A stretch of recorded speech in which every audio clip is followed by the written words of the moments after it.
திருச்செந்தூர் சுப்பிரமணிய சுவாமி திருக்கோவிலில் அடிப்படை வசதிகள் செய்யாததை கண்டித்து அமமுக சார்பில் போராட்டம் நடத்தப்படும் என அறிவிக்கப்பட்டுள்ளது. தூத்துக்குடி மாவட்டம் சாத்தான்குளத்தில் அமமுக சார்பில் முன்னாள் முதலமைச்சர் ஜெயலலிதாவின் பிறந்தநாள் விழா விமர்சையாக கொண்டாடப்பட்டது.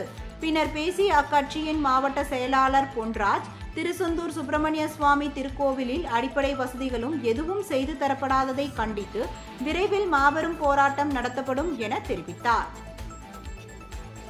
இன்றைக்கு இந்த அளவிற்கு தான் இன்றைக்கு தமிழக அரசு, குறிப்பாக சொல்லப்போன அறநிலையத்துறை இன்றைக்கு திருச்செந்தூர் கோயில் போன்ற கோயில்களை எல்லாம் வருமானத்திற்கு தான் வைத்திருக்கிறார்களே தவிர அதை மக்களுக்கு பயன்படக்கூடிய வகையில் இன்றைக்கு எந்த ஒரு அடிப்படை வசதியுமே செய்து தரவில்லை. குறிப்பாக நீங்கள் கடல் அரிப்பை பற்றி கேட்டீங்க. இந்த கடல் அரிப்பை சமீப காலமாக நம்ம திருச்செந்தூர் கோயிலில் மிக அதிகமான அளவில் இருந்திருக்கு. ஆனால் இன்றைக்கு வரைக்கும் அது என்ன காரணத்தினால கடல் அரிப்பு நம்ம திருச்செந்தூர் பகுதியில் வருதுங்கிறத கூட இன்று அரசாங்கம் இன்றைக்கு கண்டுபிடிக்கவில்லை.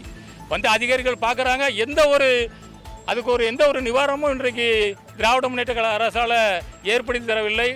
திருச்செந்தூருக்கு வரக்கூடிய பக்தர்களுக்கு எந்த அடிப்படை வசதியும் செய்து தரவில்லை. இதுதான் உண்மை.